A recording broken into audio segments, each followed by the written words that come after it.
Getting closer to the end of this little book within the book.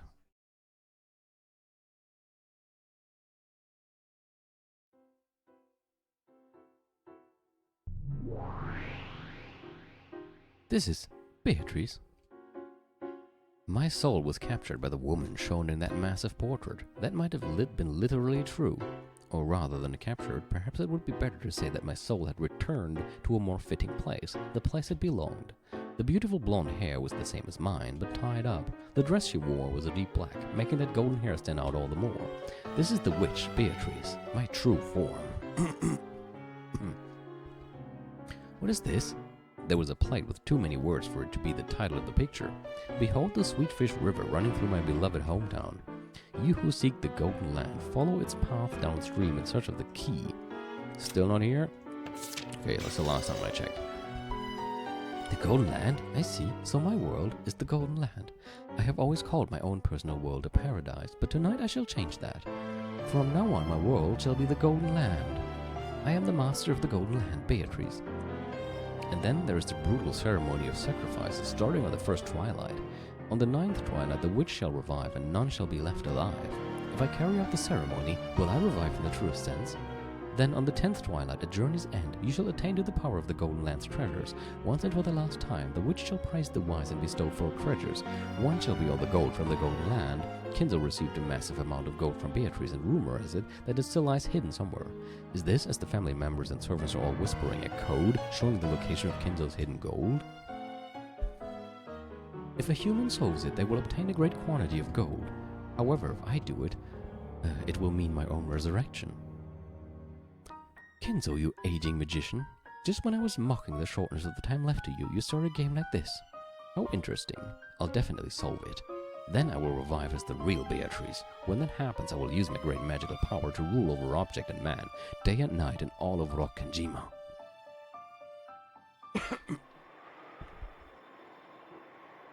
Everyone says that aRdW is a guide to finding hidden treasure. The rumors tell that the master has 10 tons of gold hidden away. Yes, and Beatrice supposedly gave it to him. I've heard that one too. 10 tons of gold, that would be incredible. So that's probably actually just her saying both these things. I can hardly even imagine it. If you had all that, what would you use it for? I'd like to touch it, just once. Ho ho ho, forget touching it, I'd like to spend it all. But why would he go out of his way to display this aRdW, this code showing the hiding place of the gold? It's obvious. He's laughing at everyone since he thinks no one can solve it. It's a challenge to the rest of us, isn't it? He wants to know if there's anyone here wise enough to solve it. It seems that the master doesn't intend to let Cloud-sama take the headship easily. Perhaps the one who solves this will become his successor.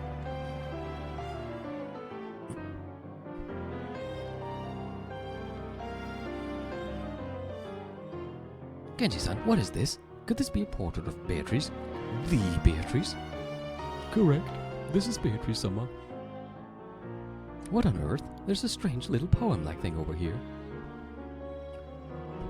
What's this all about? It's almost like a pirate code that shows the way to hidden treasure.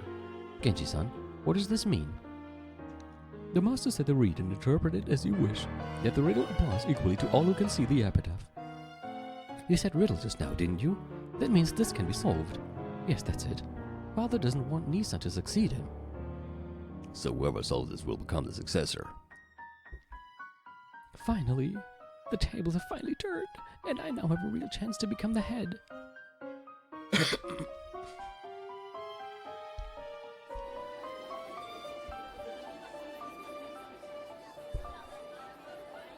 What do you think, Kiria? I think it's extremely likely that this aRdW points to the location of the hidden gold. Looks like Aniki thinks the one who solves it will be chosen as the successor. Oh, coffee. That's another theory that might fit. Father certainly doesn't view Klaus Nissan as an ideal successor. This might be a huge trick he's set up now that he's searching the end of his years. Searching? Reaching. Reaching the end of his years. So if you really solve this riddle, you stand to gain 10 tons of gold and the position of successor. On the surface, perhaps. However, I'm sensing some malice, as though he doesn't think anyone capable of solving it. I doubt he made it to be solved easily. Sure. Guess we won't have trouble looking for something to do over a drink for a while now.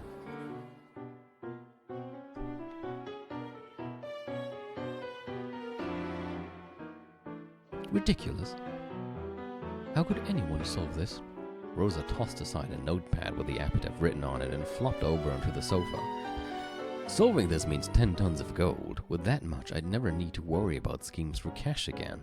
If I had money, I could pay off my debts, and that man might come back to me. I know where Father's beloved hometown is. And the Sweetfish River? There are many rivers there. What's the village supposed to be? I don't have a clue. What's wrong, Mama? Maria looked concerned. Kids are really good at riddles, so maybe... Hey, Maria, do you think you know the answer to this riddle? Maria gazed at the paper with the epitaph on it as though she was trying to bore through it with her eyes. Her eyes opened wider and wider. What do you think, Maria? I guess it might be a bit too hard for you. This is a witch's ceremony, a resurrection ceremony for Beato. Where do you get this? Hey, Mama, where do you get this? I'm gonna ask Beato. I'm sure the ceremony will let Beato regain her full power. She'll be able to appear in front of everyone and do miracles of magic without having to worry about the anti-magic toxin anymore.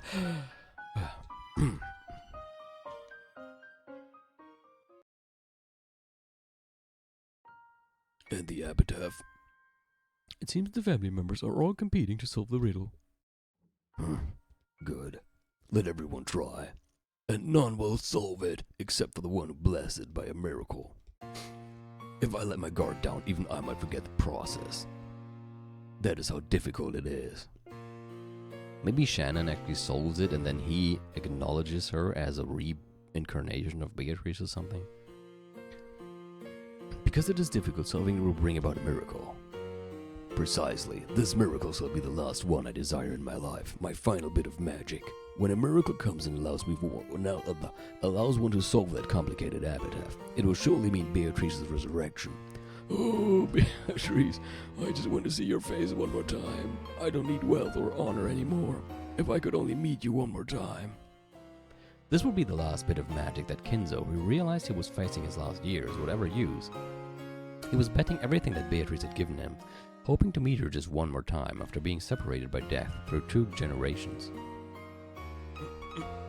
His meeting with Beatrice that day had been the true beginning of his life. And even with them gone, Kinzo had remained there alone on the stage that had gone dark. The aged monarch had obtained everything, accomplished everything, but this was the one element that had always slipped through his fingers, no matter how much he struggled. If he could just have that element, he would need nothing else in life. In the end, perhaps his whole life was just a journey to learn that one single element makes up all that it means to be human. My friend, will my life's final bit of magic show me a miracle? For a while, Genji was silent. He wasn't at a loss for words or struggling to find an answer. During that silence, something had passed between the 2 men who had known each other for so long that their friendship surpassed that of master and servant. No, that will do. No one will solve it. That's why a miracle will occur. Master, please tell me one thing. What is it? If I ask you, if a miracle does occur. It may have been different during his youth, but in his old age, Genji rarely spoke of dreams and what-ifs. When Genji said if, Kinzo quietly waited for the words of the man he called a friend. If a miracle does occur, if your magic comes true, and Beatrice-sama does revive, what will you do? As the one closest to Kinzo, Genji obviously knew of the crazed feelings with which Kinzo had searched for Beatrice in the past, and yet Genji was asking what Kinzo would do if Beatrice did revive. Master, at one time in the past, you experienced the miracle of Beatrice-sama being reborn. If that miracle happened again, what would you do? My friend, sir, after all, you do blame me. I have no way of knowing everything in your heart and Beatrice-sama's. However, I believe I do understand at least part of the way in which Beatrice-sama adored you. I lament the fact. You may not believe it, but as I have aged, I have come to regret all of it. If a miracle does occur, and Beatrice revives, then of course I do not care if she knows nothing of the time she spent with me in the past. No, as long as she is Beatrice, I don't care who it is. I just want to apologize. Is that truly how you feel? Yes, my friend. I regret it. How deeply I regret those mistakes made in youth. You have aged as well, so you must know. One cannot feel guilt for the sins of the youth when one is still young. However, like deep thorns, they begin to fester, torturing me. I, Yoshidomi Akinzo, no longer care how I die. However, this thorn, this regret is the one account I must settle. I will return everything to Beatrice, and I will ask her to forgive me for my sins. But that is my only and final wish. Oh, oh. Kinzo covered his eyes and sobbed. The aged monarch, who had built up great wealth in a single generation, was reaching the end of his life, and he could do nothing but sob because he wanted someone to apologize to.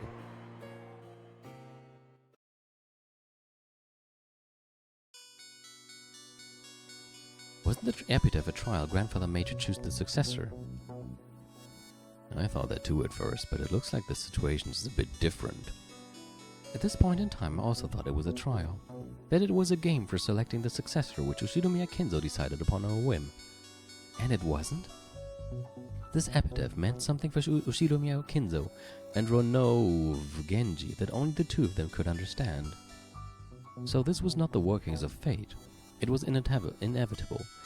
I was no more than a Cinderella with a pumpkin carriage and glass slippers all prepared beforehand. I get it.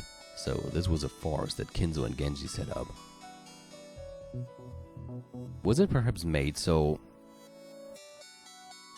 No. Kinzo didn't understand, and Genji realized that this was a message. I don't have a clue what you mean. What did grandfather understand?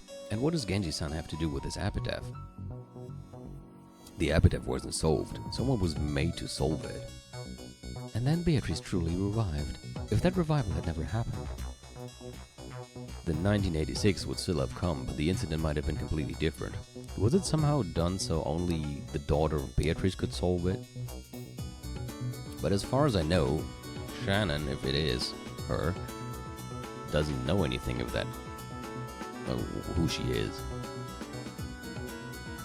And so, since the time of my birth, I have been trapped by the crossroads of fate, never given the right to make any decisions of my own will.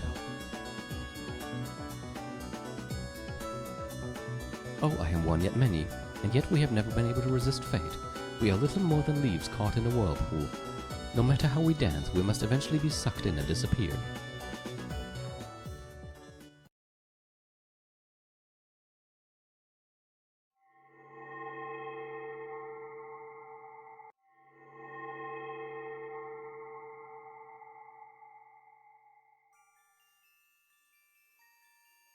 Oh, what are you doing here? Cap's the one who specializes in instant movement. She's the 33rd in rank of the Great Demons. You must really be incredible to have a friend like that, Beato. Ooh. I see the Great Demon Garb. Very well, my friend, you will now be Garb. You may call yourself by that name. So I guess you got some of the names from Maria. Oh, wonderful. So you finally give me a name. It's a relief after being nameless for so long. Oh, you're back. Been a while. In that case, I would be honored to receive a name as well. Being nothing more than the head furniture lacks flavor, does it not? Maria, I need a name for this guy too. He's also a great demon and serves me as my butler. He is a subordinate whom I can trust. Ronov, I guess. The 27th ranked of the Great Demons. It said he'll give you reliable underlings. My, what a coincidence. The family name for my double Genji is Ronov. Oh, that truly is a coincidence. I see, it seems this is the best possible name for you. Very well, you shall now be known as Ronov. Oh, how pleasant it is to be called by one's name. I thank you for this wonderful name, Lady Maria. Just as a form can be a vessel, a name can be a powerful vessel too. For unknown creatures of the other world, simply gaining a name can greatly increase their magical power. That's why names are important. Woo! True, names are important and wonderful. Right, Leah? You can call me Gob now, okay? Gob, a splendid name, I will remember it. And I'll ask you to stop shortening my precious name. So you're Virginia, the one who guides travelers to Beatrice. That is also a splendid name. Perfect for my lady's teacher. Yes, I do like it a lot. A name is alive. Maria, thanks to you, my friends have found names. I am deeply grateful. Ooh, now it's your turn, Beato. Draw pictures of my bunny friends, like you did for Sakutaro. Very well. Lend me that grimoire. Adieu! Beatrice's drawings are really great. I can't wait to see. Oh, he's back. What will it be like? What will it be like? I can't wait to see the bunnies. No. They were in a forest band, were they not? A band. Yes, something like... All of a sudden, Maria was no longer a little girl who did nothing but follow her mother around, laughing or crying. Though she is still young, she already has a powerful self-image, and possesses enough knowledge of the magical world to surprise even me. Together we called ourselves mariage associés, and made each other's magical worlds deeper and richer. So a name can become a powerful vessel. How profound. It's very important to have a form for a vessel, but a name is just as important. Indeed, those with names leave a greater impression than those without. It's not just about forms and names. By knowing more and more about them, you can make them exist much more strongly. So I'll think up lots of stuff for you. Did you do this for Sakutaro as well? Yep. Sakutaro isn't just a name. There's a lot more to him than that. He's a lion cub, correct? Sakutaro's a Vegetal lion? Vegetarian? Oh, don't tell me.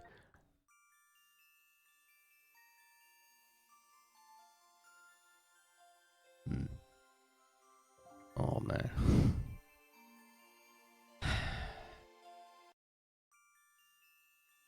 He's a vegetarian, so he doesn't eat meat. But everyone else thinks he does, and they're scared of him. But Sakutaro's also a scaredy cat, so he's just as scared as the others. Man. So stupid. Sakutaro's such a coward.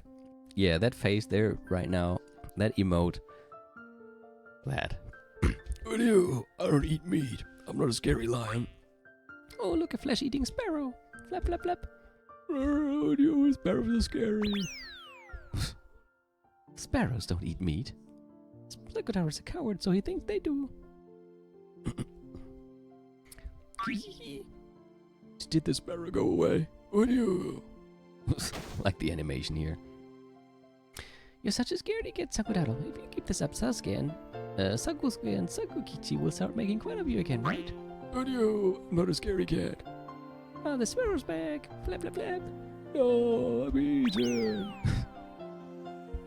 Sakutaro is quite entertaining. Then are Sakusuke and Sakukichi his siblings? Yep. They're his little brothers waiting for him at home. Sakusuke is a lot more reliable than Sakutaro, and Sakukichi is so skillful he can do anything. But they're all really good friends. They all play together on my bed, because I'm so fucking lonely and have no friends, and my mom slaps me all the time. Your bed must be covered with lions. Yep, so I call my bed Lionland. But there's lots of other animals too. Lionland, is it? It sounds like fun. By interacting together, all of Maria's friends can reinforce their own existence. It's a magnificent world. I guess that means we should work on deepening our relationships as well. By strengthening our bonds, our existence and magical power will grow stronger and stronger. Let's expand our world more and more. From what I've heard, Maria's world has far more than just Sakutaro and the bunnies. We can't let her beat us. My. In that case, shall we find more minions for ourselves? It's no fun with just the gold butterflies. After all, they cannot speak. I'd like some chatty minions who can talk, jump around, and fight with each other. True, of course it'll be better to spice things up around here. Is this gonna be the stakes now? Here in Mariage Associé, we have learned how to expand our worlds and create new minions. By now, you may create new minions as often as your imagination allows. Milady, what about those?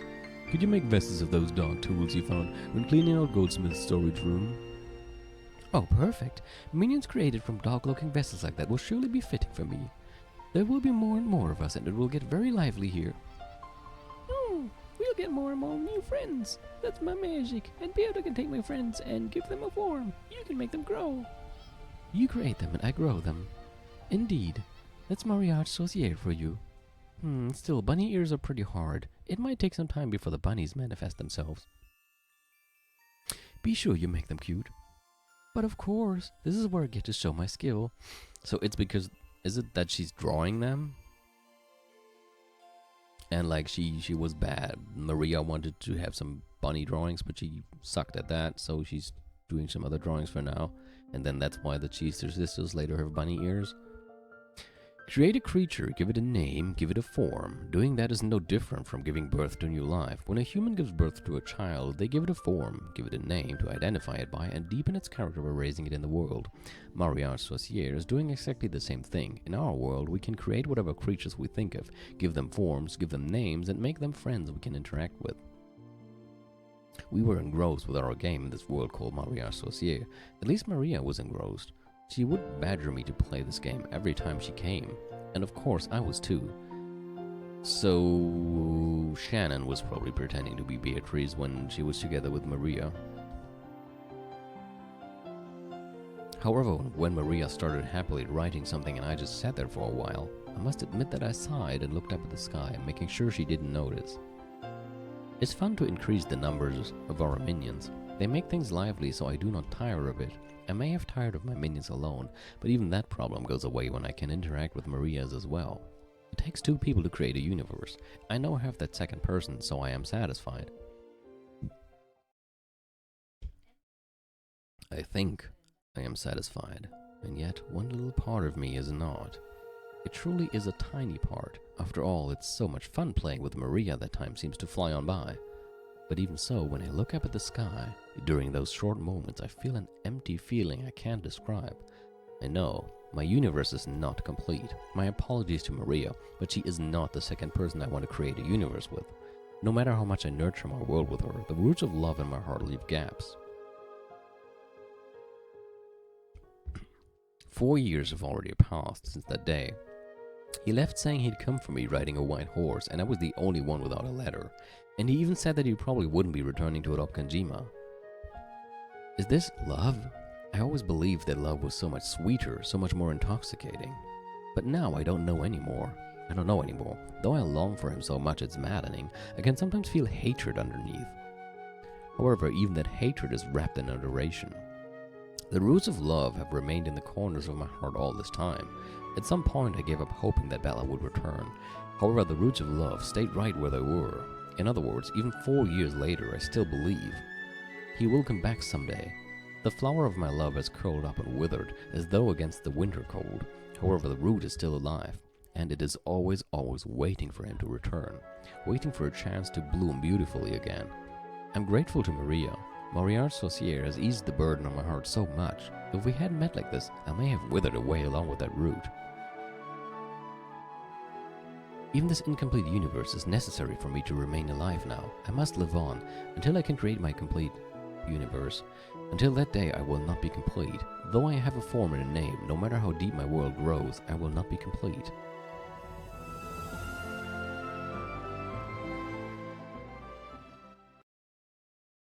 I am not complete. Beato? I accidentally muttered what I had been thinking. Maria stopped talking to Sakutaro.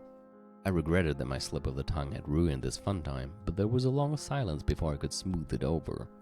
I laughed, but it probably sounded hollow. Maria, not knowing why my face had suddenly changed like this, looked taken aback.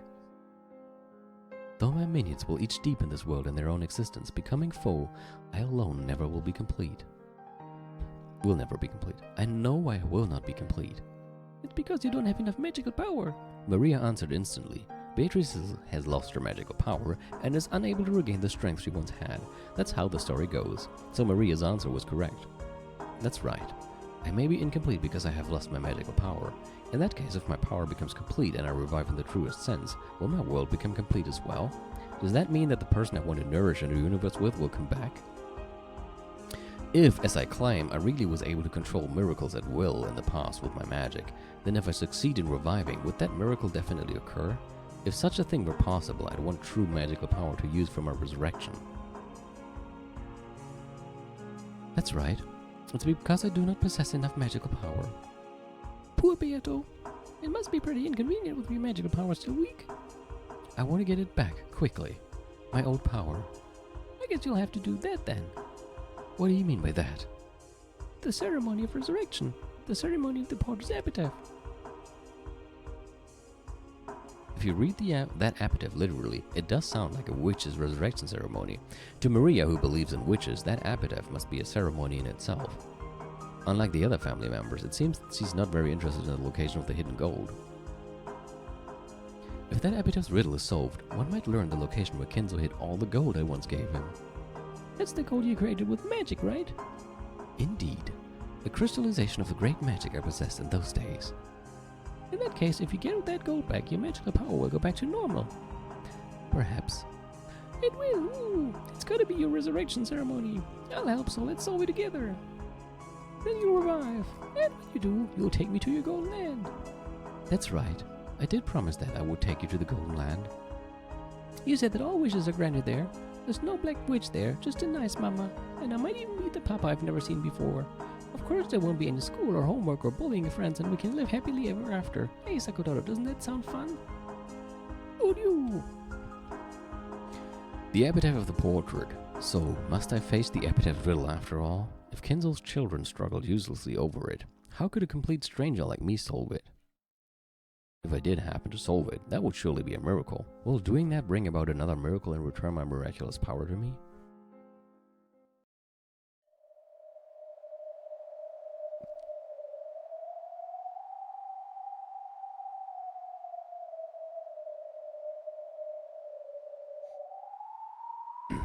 Behold the Sweetfish River running through my beloved hometown. You who seek the Golden Land, follow its path downstream in search of the key. So am I to travel down a river in Kinzo's homeland in search of a key? As you travel down the river, you will see a village. In that village, look for the shore the two will tell you of. There sleeps the key to the Golden Land. There may be villages if you go down a river, but what is the shore the two will tell you of? The one who obtains the key must then travel to the Golden Land in accordance with these rules, so those who do not have the key need not read the rest.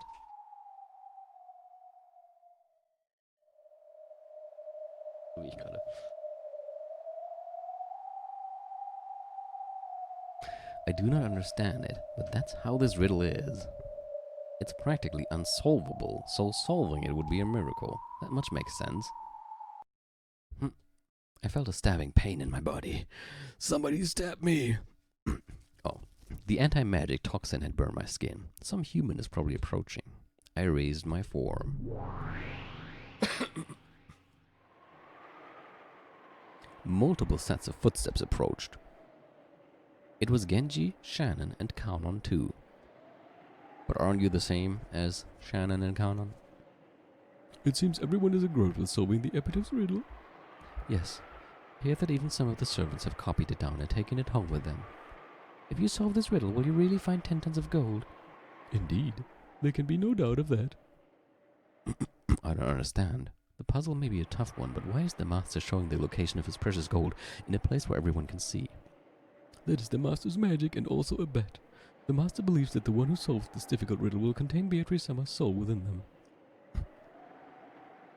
I'm really starting to think that it was probably made to only be solvable for Beatrice.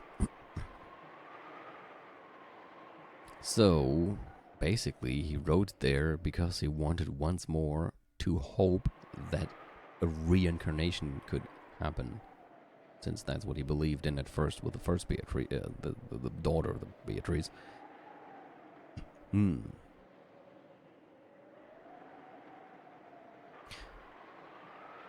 The master believes that the one who solved this difficult riddle will contain Beatrice Summer's soul within them, See? That's a strange bet. Magic? Looks like he's taken his occult fanaticism as far as it could possibly go. Shh. Shh. You shouldn't say that. All are allowed to try and solve the epitaph's riddle. Of course the servants are no exceptions. Will you try to solve it? No, I could never solve such a hard riddle. And anyway... And?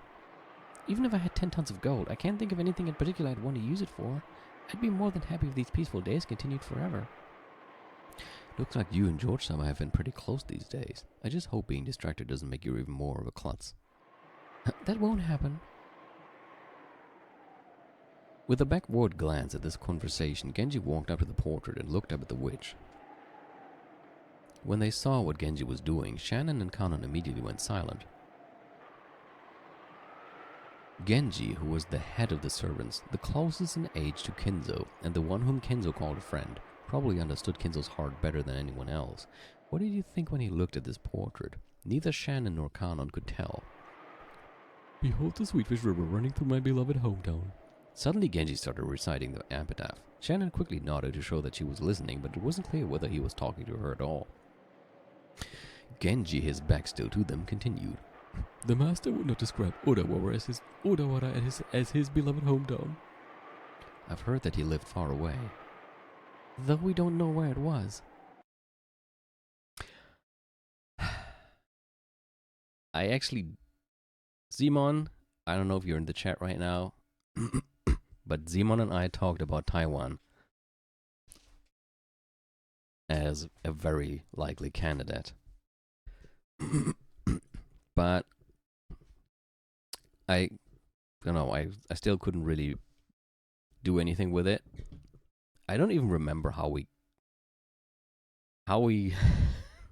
I don't even remember how exactly we came to Taiwan, but it was definitely one of the ideas we had. Like, we had many ideas, but like, it was among the ones where we thought this could definitely be it. Something else was, I think, just basically some South Korea kind of.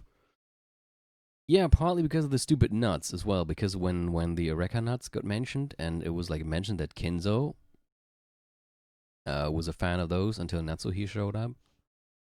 And because he spoke Chinese, yeah. So at least now I don't have to feel as stupid anymore as I thought I was. Genji turned around and spoke that single word. Oh, is that so? I see, so that explains what Klaus-sama always used to say. Remember him talking about how the master liked Eureka nuts?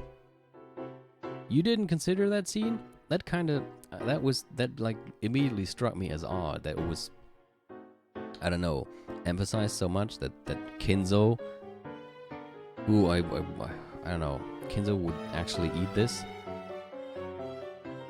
It did, definitely was one of the things that made us think of Taiwan. Also because like the kanji in Taiwan, I don't know if that is actually related in any way as well, but I think one of the kanji in Taiwan also can have the meaning of a shore, and the epitaph has a shore in it and all that. But I don't. We have thought about so many different ideas, so I don't even remember my reasoning anymore. But there was something with the kanji as well that made me wonder. But yeah, also Chinese and the Eureka nuts, and I have to look it up again in the chat. Come to think of it, Klaus-sama said that those were a luxury item like tobacco that was popular in Taiwan. So that's why the master... Shit, man, now I really regret that we didn't keep thinking with Taiwan in mind. In the half-century before the war, Taiwan was under the rule of Japan. Many Japanese had moved there, seeking a new frontier. Kinzo's family was a branch family of the Yoshido-miyas. Apparently they were only distantly related to the head family, so they were able to form a new life and a new future without being constrained by the head family in Odawara. Wasn't there also, I think, Simon, you often mentioned there was a line where Kinzo said that whoever, like, the people from his beloved hometown had recovered greatly after the war, or something like that? I forgot the exact wording. Shannon and Kanon nodded their understanding, but they didn't know why Genji had suddenly broached this subject. So there was a river with sweetfish in it, in the master's hometown in Taiwan, and the key's there? Don't be so stupid. There has to be several rivers with sweetfish in the area. We don't know that for sure, right? I don't know where the master lived in Taiwan, but there might have been only one river there. If so, that must be the place. You're too optimistic. There's no way the riddle could be solved that easily. The master says this magical ceremony will gain more power if more people try to solve the riddle. You must try as well. Everyone has been given the same chance. Yes. As if we had a chance. This is pointless. Genji spun around. Shannon and Kanon hurried to follow after him. When his footsteps receded and silence returned, a gold butterfly flitted out from among the shadows.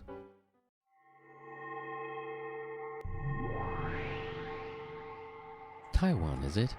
Oh, so he lived quite far away. Behold the Sweetfish River running through my beloved hometown. In other words, the Sweetfish River running through Taiwan? There are many rivers in Taiwan. Kanon was right. How ridiculous. However, the word Taiwan interests me. That taciturn Genji muttered it without anyone asking, so is it impossible that it means nothing? Clearly Genji is saying it has something to do with the epitaph riddle. It's almost as though that was a hint for solving it. Though I do find it stupid. Very well, Genji. Why don't I play along with your farce for a while? Taiwan. I have traveled the world at times during the past 1,000 years, but I know nothing of the place. To counter my ignorance, I shall need a crystallization of knowledge. That which is smoothed out and pressed into many sheets, what is called a book. Where might I find a book about Taiwan? Kinzo's study is the first place that comes to mind if one is looking for books, but that won't work. The charm on that room prevents me from entering. So the library, is it?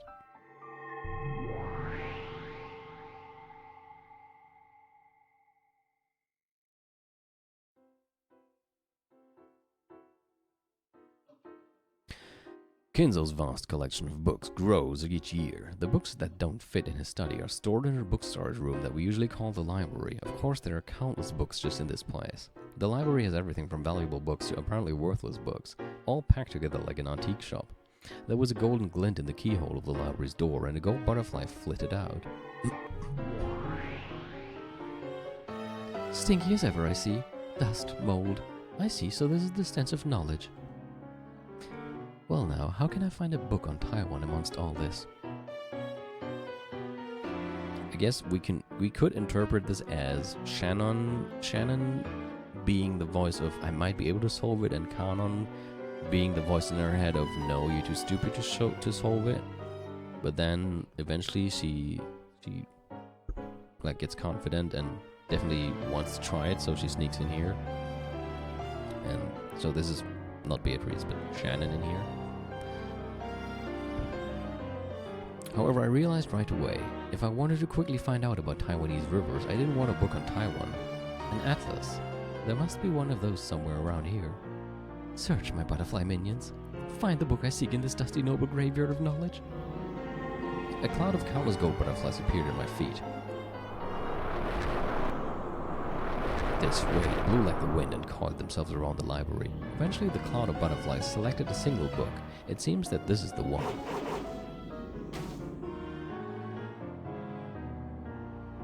Well done. A World Atlas, Asia volume. Perfect.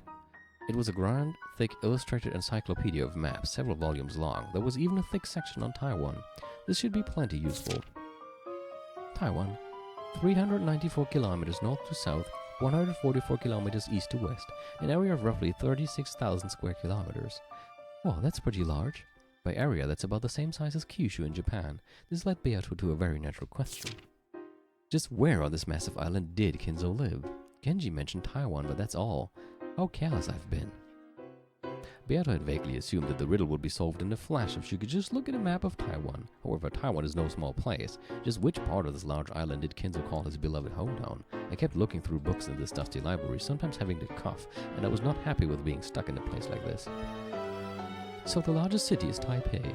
It says here that Japanese people used to live in a spot called Taisho. So is that where Kinzo lived? No, it's too early to be sure of that without proof. I'll skip to the next part before I settle on anything more specific than just Taiwan itself. A Sweetfish River running through the hometown. What's this? There are 129 rivers in Taiwan? Ugh, 129 rivers! And how many of those have sweetfish swimming in them? Just thinking about it is dizzying. This was quickly becoming ridiculous. Genji must have been muttering nonsense to himself after all. I only thought he was giving out a hint about the epitaph. So the reward for the fool blinded by gold is dust. Nice one, Genji. I tossed the book aside, used magic to turn a bookshelf into a sofa, and plopped down on top of it. For a while I grumbled about getting tricked and looked up at the ceiling. I was annoyed, so I felt like gathering all this room's dust, packing it into a ball, and tossing it into Genji's teacup, so I glanced down at the floor. The book I had thrown away lay open on the ground. A gold butterfly was resting on that open page. Tossing a book at random and reading an oracle from the page it happens to open to is a kind of ritual. I see, so that page might have some sort of hint. Not entirely convinced. I picked the book up. The open page was probably very near the one I had been reading. Apparently it was a page explaining Taiwan's geography. Oddly enough, it was a page about rivers and lakes. I already know that there are 229 rivers. Is there something else you're trying to tell me? There were 6 major rivers listed. Zushui River, Kaoping River, Danshui River, Dajia River, Zhengwun River, Dadu River. Oh, now then, which of these rivers might have sweetfish in them? An idea came to me then. Sweetfish are freshwater fish, and you don't find ocean water in rivers, unless it's extremely dirty or blocked by a dam. Any river might have sweetfish in it. How foolish! All rivers have fresh water in them. What's stopping sweetfish from living in any river? Come to think of it, what a foolish name this Danshui River has. Freshwater river? What sort of river isn't a freshwater river? Is that the name of the river? Freshwater Danshui. This is probably Mizu, Sui. Not sure about the Dan.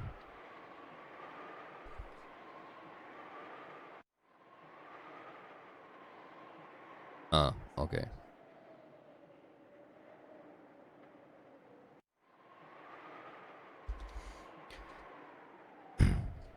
Freshwater river. What sort of river isn't a freshwater river? It would only make sense to name a river after what's in it if it were literally anything else.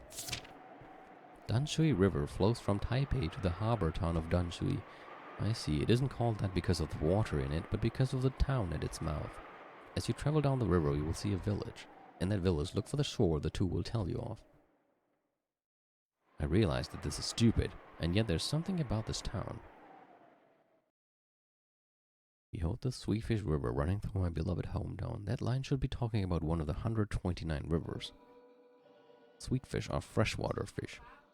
And here is this freshwater river flowing down to a town called Freshwater. It's like a strange trivial word game, or could it be some kind of code? I've been looking for books here so long that the dust is piling up on me. If I give up now, it will all have been a waste of time. Very well. Why don't I test my luck and see if the random page the book opened to contains an oracle? I turn to the next page, trying to search in even greater detail.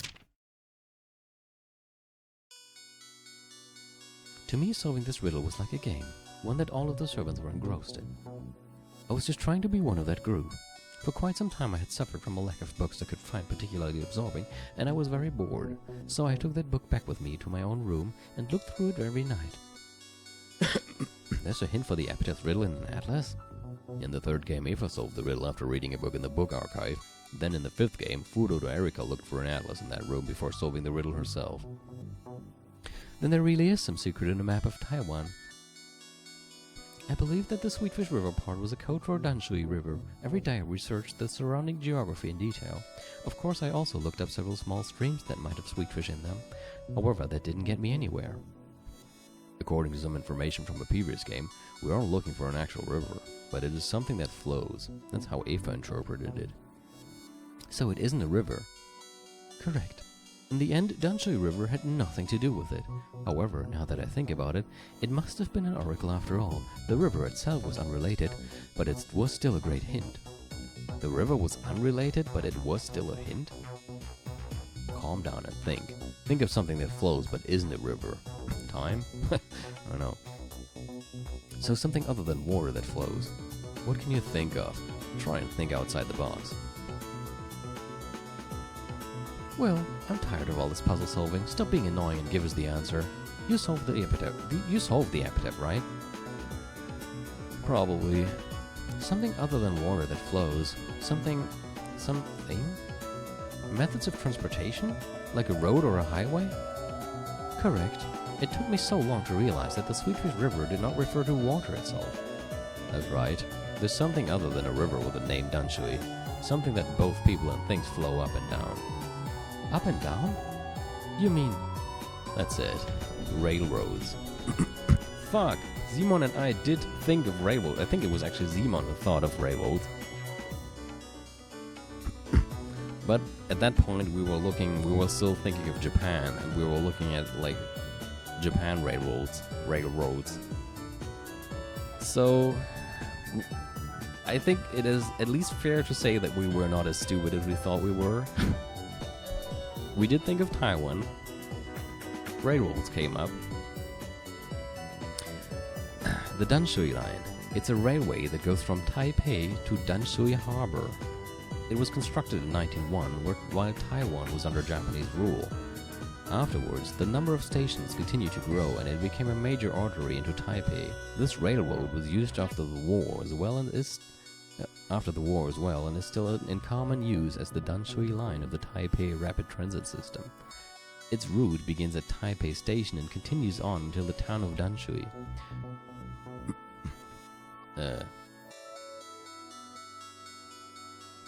How am I supposed to read those? Like, is that Taipei? I guess? Well, that's Taisho. Machi, Gai.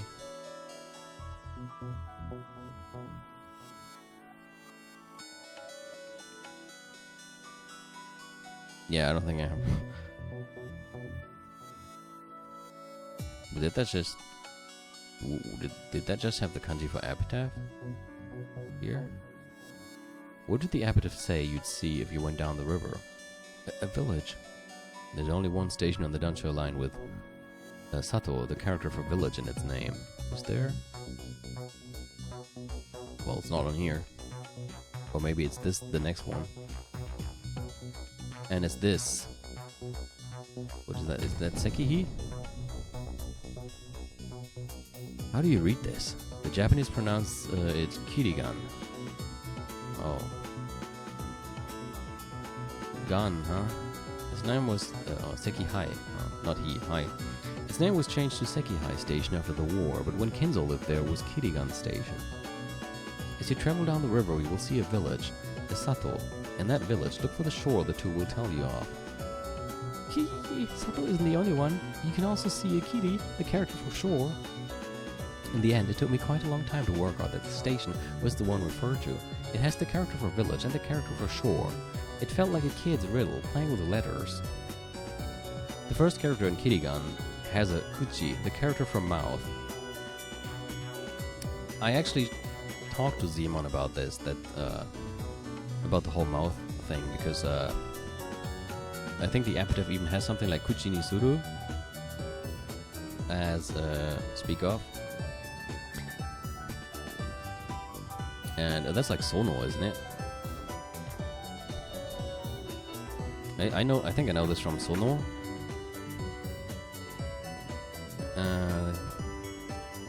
We so pretty much had all the pieces, kind of. The other half of that first character means the word that, right?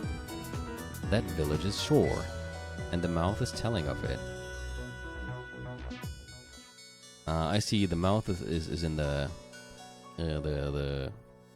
what do they call it? Kiri. That would be the key of Kiri. It's the kanji for the key in Kirigan has the mouth radical on the left, and then the rest is like what I know is sono, that. And then you have Sato, the village, and then you have Kiri, the shore, which is red gun here. No, Kishi, isn't that Kishi? I keep forgetting the reading of this one. Is it Kishi? Wasn't, like, I think the one character in Twilight Syndrome is actually called Kishii, and she has this kanji. But I don't get what the 2 means. The 3 characters of Kirigan. Kishi, okay, not Kiri. I don't know how I got to Kiri. Probably because of the Kirigan, because they called it Kirigan earlier. It's Kishi. So, like, the first is, whatever. I don't get what the 2 means. The 3 characters of Kirigan can be split into a mouth, a that, a village, and a shore. Those are all words that appear in the epitaph. In that village, look for the shore the 2 will tell you of. Well, the 2 could have been the other 2 kanji. You can read it as a code for the name of the station. However, I don't understand the part about the 2. I was also stuck on that part. However, by then I was very confident that the station was what the aRdW referred to. If the station was once known by a different name, then could some local spot also have had its name changed? That's right. Kirigan Station was named after a nearby location after all, and though the name of that area was also Kirigan, it's written differently. Ah, there's another mouth. There are two mouths. It didn't take much investigation before it was clear. The aRdW must have been referring to this place called Kirigan. Then is this where the key to the Golden Land rests? That would be the obvious answer. However, I couldn't make the long trip to Taiwan to check. And of course the place known as Kirigan is quite large itself. If a tiny key was hidden somewhere there, I would never find it. I was at a loss. But you didn't give up. I was certain that I had found the answer at least to the first 5 lines of the aRdW. In my eyes, it truly was an entertaining game, no more mystery. I almost gave up then. However, there was no doubt that I had the key in my hand. So I decided to travel to the Golden Land in accordance with the aRdW. And the first twilight offered the 6 chosen by the key as sacrifices. We can tell by this line that the key refers to 6 things. Reasoning makes it possible to see that this couldn't refer to a physical key. 6 things? Yes, 6 things. I was merely a thick-headed human. I decided to look through books for anything related to the number 6. 6. 666. The location of the key called Kirigan was hidden by a word game. That meant that 6 things were surely connected to some sort of word game too. 6. 666. I kept searching for 6. Is there some way to split up the characters in Kirigan to get 6? A good idea. I mean, Eva said something along the lines as well, like, think of a way to read this in 6 characters. Still, no matter how much you stare at those 3 characters, you won't get an answer. The problem here is that Kirigan is just the Japanese reading of the name. Then how did they pronounce it there?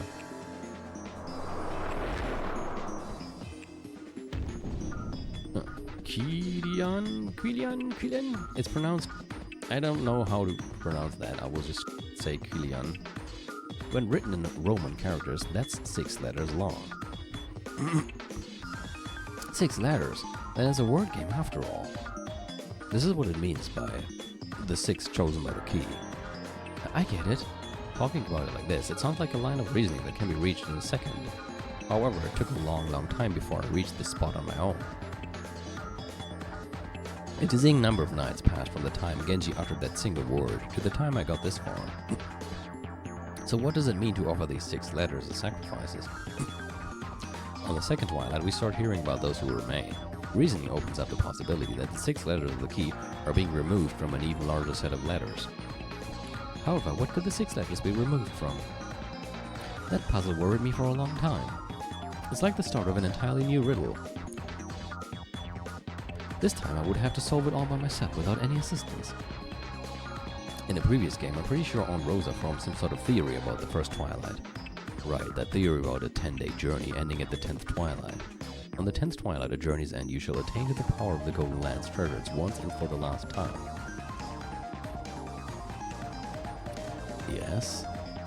She took that section to be a literal trip that ends when you attain to or reach the treasures of the Golden Land. What meaning was there in those words? Realizing that there was something to be found, and then realizing what that something actually was, took another long stretch of time. By Rosa's reasoning, attain to meant reaching some physical location represented by the 4 treasures. It was a good try, but not quite right. It's not the treasures we're supposed to reach, but their power. What does it even mean to reach the power of something like that? Don't overthink it. What else can the word power mean? You reach, or rather raise yourself to the power of the 4 treasures, starting at twilight number 10, and this is done once and for the last time. Also, it's an exponent like a math problem. Here I had a home field advantage, since I lived on Okanjima. There was a hint there that made it easier to think of a certain large number. In fact, you might say that I actually found the answer before I knew what the question was. If you keep making it so complicated, Leon's gonna get a headache. Let's get back to the point. 10 to the 4th power is 10,000. If you reach 10,000 on the 10th twilight, how far have you gotten by the first twilight? Well, that's just 1/10 of 10,000. 1,000, right? Right. But while that gives us a single word, it has nowhere near enough letters, and it doesn't match the key at all. However, the end of the line says you will attain to the power once and for the last time. If we interpret this as raising 10 to the 4th power once, and then doing the same thing one final time, we end up with a 10 quadrillion. Oh shit. Oh shit. And you can remove Kidian from that. What would that be? I just want to do that right now. 10 quadrillion. If I remove Kidian from that, I get 10 udrilo. Yeah, that's I've solved it. I solved it. The answer is 10 udrilo. 10. That's got to be an anagram, maybe. 10 nude. I know.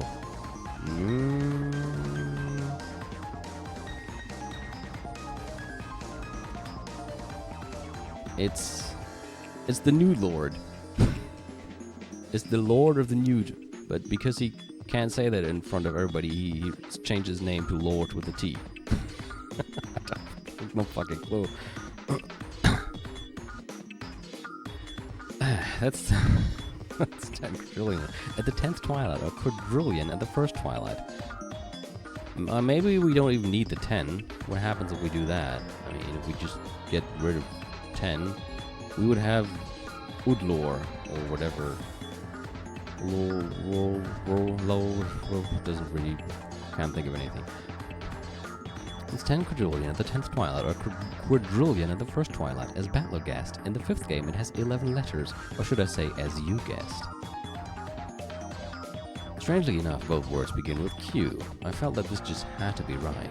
Leon took a notepad from a pocket and spelled out quadrillion and quillion. I'm gonna do that again, sorry. Quadrillion, quadrillion, and quillion. The two words even looked similar at a glance. That's right. It's true that the 6 letters chosen by the key are right there inside quadrillion. So what happens if we take them out? We have Udru. Oh shit.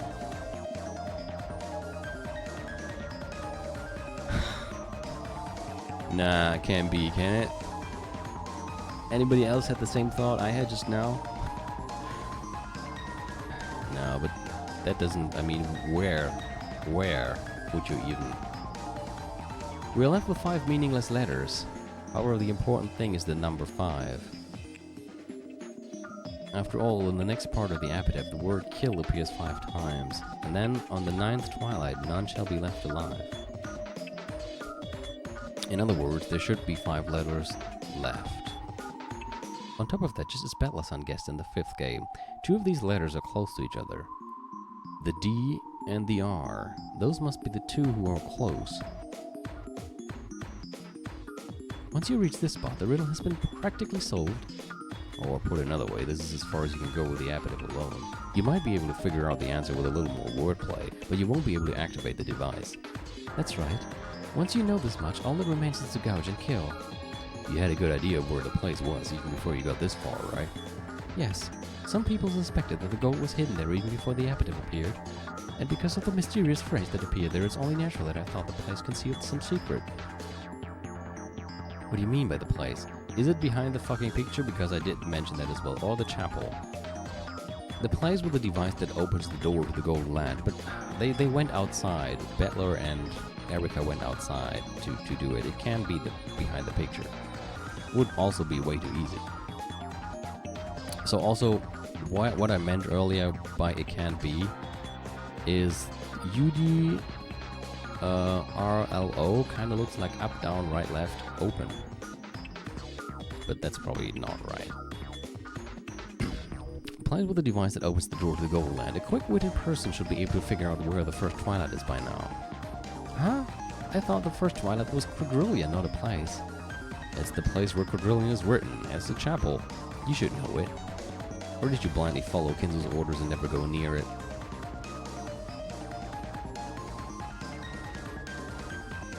What are you looking at me for? Don't look at me, Bancastle. I don't want you to look at me. Ever. You're not allowed to do that.